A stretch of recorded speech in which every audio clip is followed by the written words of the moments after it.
Mesdames et messieurs, bonjour et bienvenue dans cette nouvelle édition de votre magazine La Transparence, une émission conçue par le studio Sven en vue d'éclairer la lanterne sur des questions d'actualité.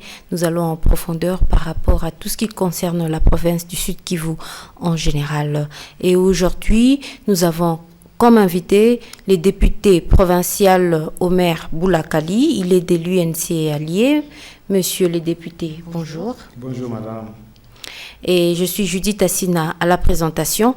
Avec vous, nous allons essentiellement parler du passage du docteur Denis Mukwege à l'Assemblée provinciale le mercredi 2 juin 2021.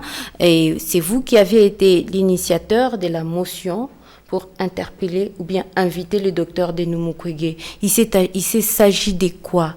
Effectivement, madame, nous avons suivi tous des propos négationnistes, des propos insultants du président rwandais Paul Kagame quand il niait qu'il n'y a jamais eu de crimes en République démocratique du Congo, alors que nous sommes à environ 10 millions de personnes tuées. Et quand il avait dit que le rapport mapping de l'Organisation des Nations Unies était sujet à controverse, et surtout quand il avait dit que le prix Nobel de la paix, notre fils, la fierté de la RDC, de la race noire et de l'Afrique, était un montage, c'était une personne fabriquée et qui était dictée, nous avons trouvé que c'était inacceptable. L'objectif était d'amener le niveau national, le niveau pays, à réagir de manière proportionnelle parce que la diplomatie s'est réservée exclusivement au niveau national. Mais étant donné que nous avions besoin de beaucoup d'éléments, nous avons ainsi proposé d'inviter le docteur Denis Mukwege pour qu'il vienne nous capaciter. C'est lui qui mène, il est au front, en avant-front dans la lutte pour la justice transitionnelle, qui vienne nous capaciter et nous montrer là où il en est avec les plaidoyers pour que nous sachions qu'est-ce que nous allons faire avec le niveau national par rapport à la justice, à l'exhumation du rapport mapping. Et voilà. Et le docteur Denis Mukwege est passé. C'était environ 4 heures du temps d'échange entre les docteurs Denis Mukwege et la représentation provinciale. Vous étiez satisfait des différentes réponses? S'il y avait notre qualificatif au-delà de satisfaction, je pense que c'est ce qu'on pouvait amener parce que nous avons été plus que satisfaits. Et puis, il y a beaucoup de députés qui écoutaient, entendaient parler du rapport mapping, mais qui n'avaient pas encore compris la quintessence. Et la satisfaction était bonne. Mais surtout, le message a ouvert la bouche à tous ceux-là qui pensaient que dire qu'on a été victime, ça constitue une peine de mort. Et donc, beaucoup de députés, vous avez suivi. Il y a même ceux qui, pour la toute première fois de leur existence, ont dit « Moi, j'ai été là quand on tuait, j'ai failli y laisser ma peau. » Depuis qu'on avait tué à Kasika, c'était ce jour-là qu'un député a eu le courage de le dire. Donc ce n'était pas simplement nous édifier, nous donner la matière, mais c'était aussi une libération de la parole. Et donc nous avons été satisfaits et surtout quand il nous a montré son degré de plaidoyer pour la justice transitionnelle, pour l'exhumation du rapport mapping, et quand il a expliqué la différence qu'il y aurait entre un tribunal pénal international et des chambres mixtes spécialisées. Et donc c'était vraiment un moment inoubliable. Je pense que c'est historique, ce passage-là du docteur Denis Mukwege à l'hémicycle provincial. Alors, tout le monde a suivi les passages du docteur Denis Mukwege à l'hémicycle de l'Assemblée provinciale du Sud Kivu. Les recommandations du docteur, à quoi vont-elles servir? Je pense, c'est comme si le docteur Denis Mukwege pénétrait dans les cœurs de certains des députés, surtout ceux qui ont initié cette démarche. Nous sommes appropriés toutes ces recommandations parce que ça fait un plus, ça nous a aidé vraiment dans la direction dans laquelle nous sommes en train d'aller. Donc, toutes les recommandations du docteur Denis Mukwege sont à capitaliser. Et bientôt, nous aurons une plénière au cours de laquelle nous allons décider, nous allons émettre des recommandations appuyées par celles que nous a données le docteur Denis Mukwege à envoyer à qui de droit. Mais moi, personnellement, comme initiateur de la motion, je suis en train de proposer que ça ne puisse pas se limiter juste à faire des recommandations, mais à déléguer une équipe avec ces recommandations pour aller expliquer. On ne saura pas mettre tout sur un papier. Il faudra qu'il y ait une équipe qui est déjà capacité, qui comprend effectivement qu'est-ce que le pays désire, qu'est-ce que le pays doit avoir en termes de justice, pour que nous puissions aller non simplement déposer les recommandations, mais surtout expliquer au Sénat, à l'Assemblée nationale, pourquoi pas au gouvernement de la République, afin que ce soit des travaux préparatoires pour que le docteur Denis Mukwege puisse aller les édifier aussi comme il nous a édifiés. Sinon, si ça devrait s'arrêter juste au niveau de la province du Sud-Kivu ou au niveau des provinces de l'Est, ça risque d'être une peine perdue. Et donc, l'espoir de la République démocratique du Congo aujourd'hui repose sur le travail que les députés provinciaux du Sud-Kivu vont faire, et le travail là repose sur les recommandations que le docteur Denis Mukwege a données lors de son récent passage, sa premier passage dans un des parlements ou des chambres de la République démocratique du Congo. Et que devrait attendre la population par rapport aux propos de Paul Kagame, vous en tant que représentant de la population du Sud Kivu? Jusque-là, les représentants n'ont encore rien dit, aucune déclaration de votre part. Oui, de toutes les façons, ce n'est pas à nous de répondre à un chef d'État. Ça devrait se traiter d'égal à égal, donc c'est le chef de l'État congolais qui devrait répondre, mais étant président en exercice de l'Union africaine, je pense qu'il a émis des réserves.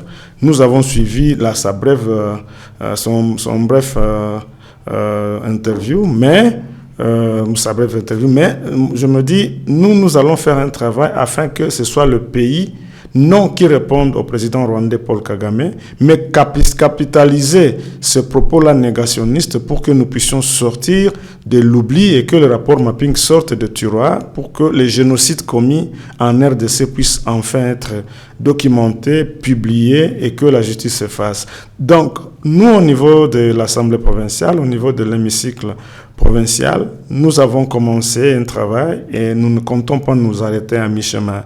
Donc nous allons poursuivre, nous allons bousculer et ne voir dans les propos du président rwandais Paul Kagame qu'une belle occasion, une passe en or que nous devons capitaliser pour que le monde entier comprenne que on ne doit jamais tenir des propos négationnistes là où il y a un crime. Alors, le docteur Denis Mukwege a dit qu'il n'y a pas de paix sans justice. Justice transitionnelle, tribunal pénal international. Par où devrions-nous commencer? Ouais, vous savez, madame, le Congo, Zaïre à l'époque, c'était un pays paisible. Il n'y avait pas de coups de balle, il n'y avait pas de criminalité, jusqu'à ce que des étrangers viennent. Certains étaient venus comme des réfugiés, et d'autres étaient venus comme des agresseurs. Mais avant les étrangers, on n'avait pas vraiment de problème. Donc les problèmes nous ont été importés par l'extérieur, et donc le tribunal, la justice doit commencer par où les crimes ont commencé. Et donc, pour moi, le tribunal pénal international devrait être le premier élément, et des chambres mixtes spécialisées suivre. Parce que je comprends mal qu'on puisse juger. Bon, je vais prendre juste un exemple.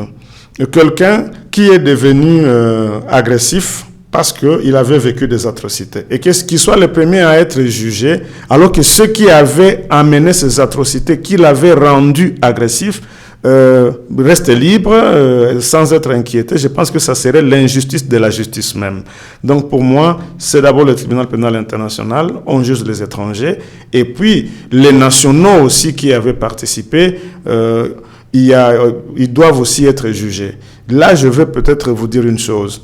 Par rapport à ce qui s'est passé en RDC, il y a des gens qui ont commis des crimes parce qu'ils avaient subi des crimes. Et je pense qu'il peut y avoir comment on parle de mesures atténuantes.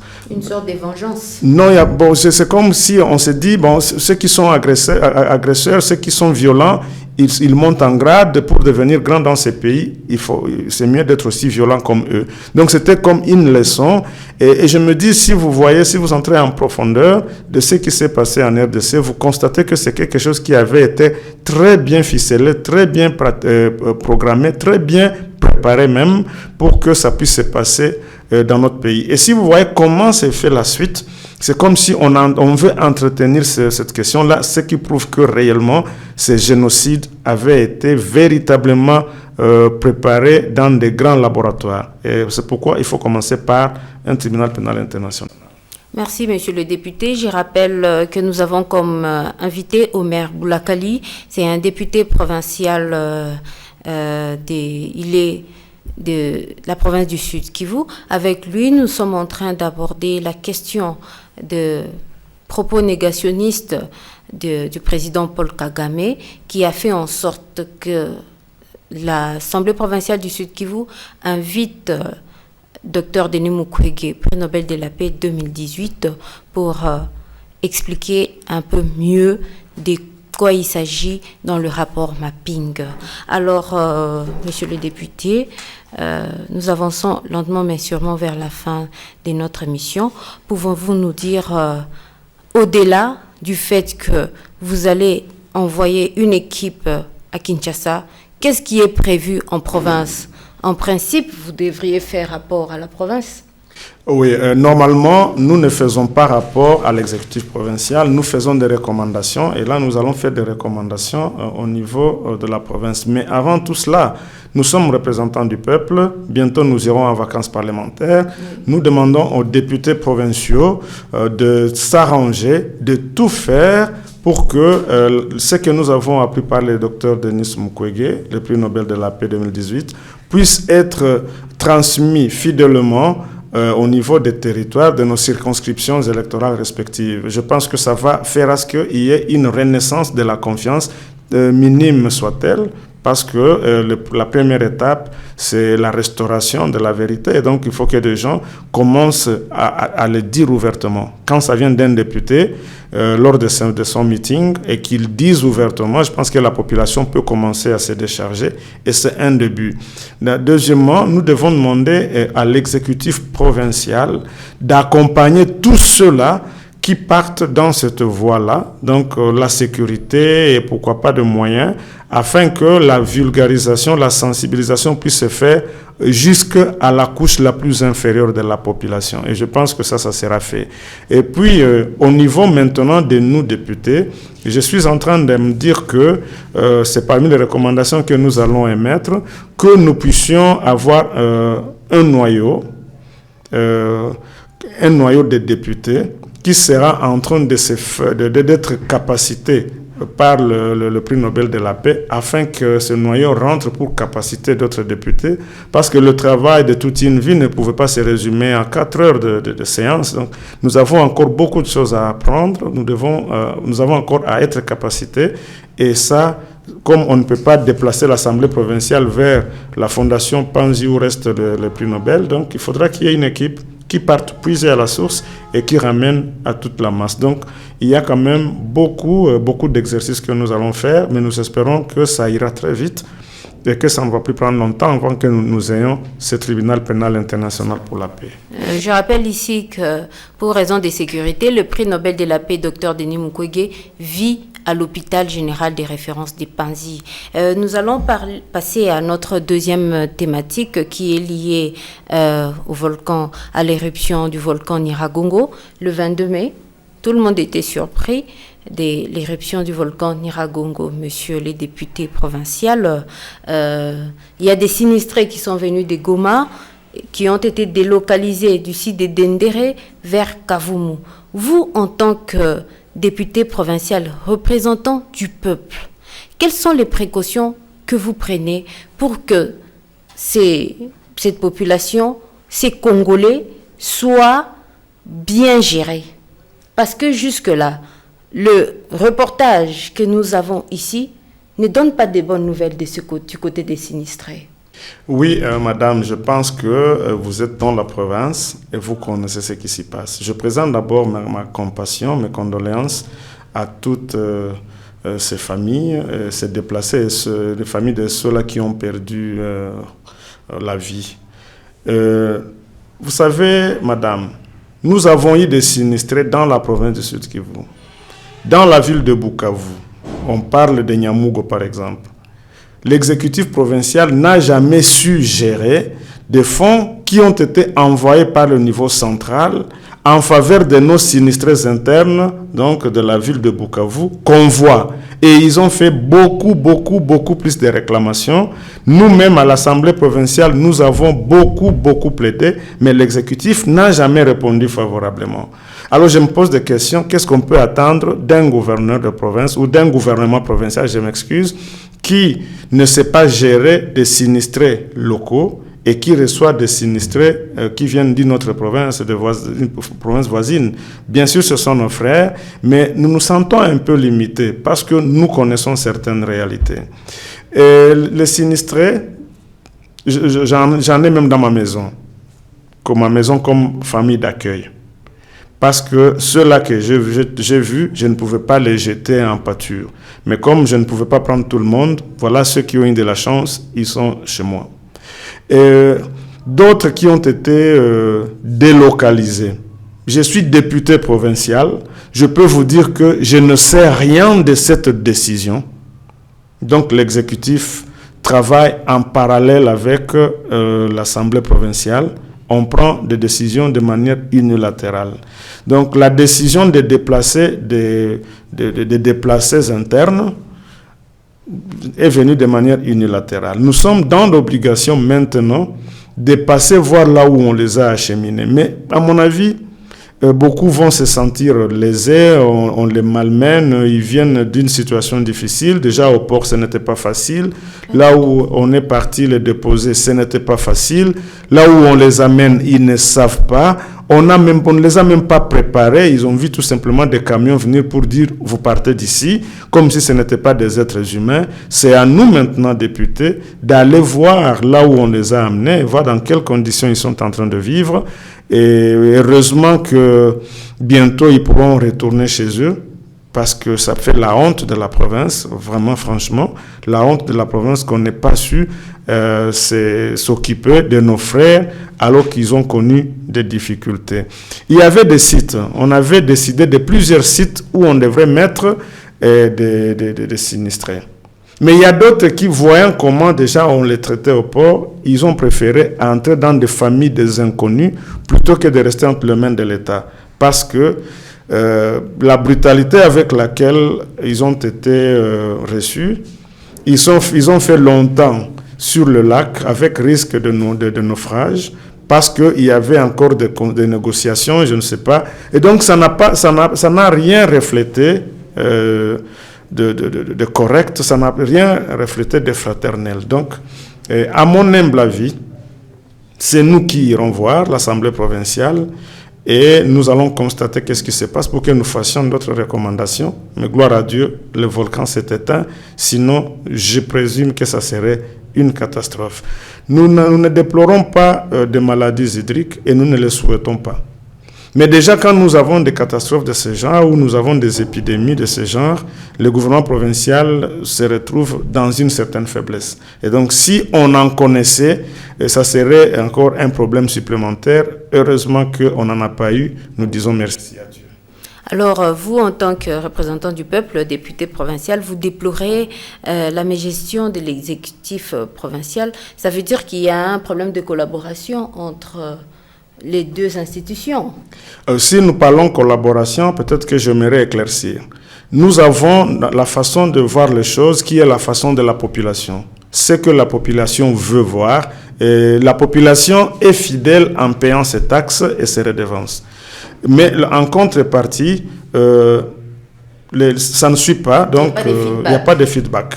Et quand nous faisons des contrôles, ça ressemble à un bras de fer plutôt que ce soit un exercice parlementaire ordinaire. Donc, si nous parlons collaboration dans ce sens-là, je dirais que la collaboration n'est pas bonne.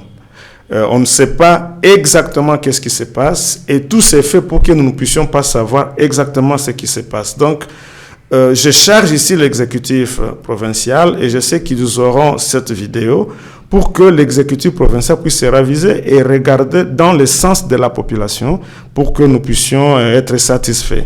Moi, député, je suis représentant du peuple. Je ne serai jamais satisfait tant que le peuple que je représente ne sera jamais satisfait. Or, ce peuple n'est pas satisfait.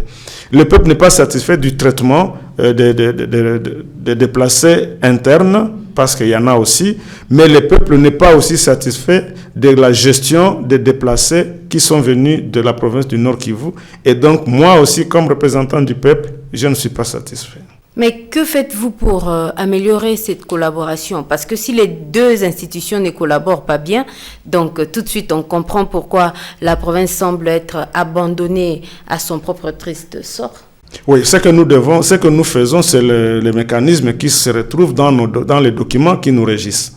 Il y a la Constitution, il y a les lois du pays, il y a le règlement d'ordre intérieur de l'Assemblée provinciale. Nous ne pouvons pas passer à côté, ça serait de la fraude. Or, tout ce que nous pouvons faire, c'est le contrôle parlementaire. Nous regardons si l'exécutif fait bien son travail, nous donnons des recommandations et si ce n'est pas suivi, nous sanctionnons. Nous sommes dans un pays où, quand vous voulez contrôler effectivement l'exécutif, il y a moyen que la hiérarchie, le niveau central vous dise il ne faut pas déstabiliser les institutions. Et donc, c'est comme si on donne la chance à ceux qui détruisent de beaucoup détruire. Donc, il y a quand même beaucoup de choses qu'on peut dire là-dessus. Je ne suis pas en train d'attaquer le niveau central, mais j'aurai un temps pour l'attaquer frontalement. Mais la collaboration en soi ne viendra que quand il y aura respect de nos textes. Nous devons respecter nos textes quand il s'agit du contrôle parlementaire, quand il s'agit de recommandations, quand il s'agit de suivi de ces recommandations. Et c'est en ce moment-là simplement qu'il y aura une collaboration. Moi, je suis de ceux-là qui sont légalistes. Je suis de ceux-là qui sont progressistes. Et je ne me laisse pas flatter n'importe comment. Et donc, moi et d'autres députés provinciaux, nous ne serons satisfaits que quand la population sera satisfaite et elle ne sera satisfaite que quand tous nos textes légaux seront respectés. Mais comment devrait se comporter la population en ce moment? La dernière question pour clôturer cette émission. Merci beaucoup. La population est en train de voir ce qui se passe. C'est elle qui nous envoie dire ce que nous disons. Donc nous sommes députés pas loin du peuple, nous sommes provinciaux. Nous sommes toujours avec nos électeurs et ce sont eux qui nous donnent la matière et nous utilisons maintenant nos compétences pour les transmettre. La population va continuer, je l'espère, à nous faire confiance et à nous donner la matière à traiter et nous allons continuer à bousculer jusqu'à ce que nos textes légaux soient réellement pris en charge. Donc, nous n'allons pas nous fatiguer et la population ne devra pas aussi se fatiguer de nous faire confiance et de nous outiller davantage pour chaque session. Merci Omer Boulakali. Je rappelle que vous êtes député provincial ici au Sud Kivu. Avec vous, nous avons débattu d'abord de l'invitation du docteur Denis Mukwege à l'Assemblée provinciale ainsi que de la crise due à l'éruption du Nyiragongo. C'est avec ces propos que nous clôturons cette émission. Judith Assina, j'étais à la présentation. Merci et continuez de nous suivre sur www.svenmedia.info et sur 89.3 MHz, la radio Sven en direct de Bukavu. Merci et à très bientôt. Merci.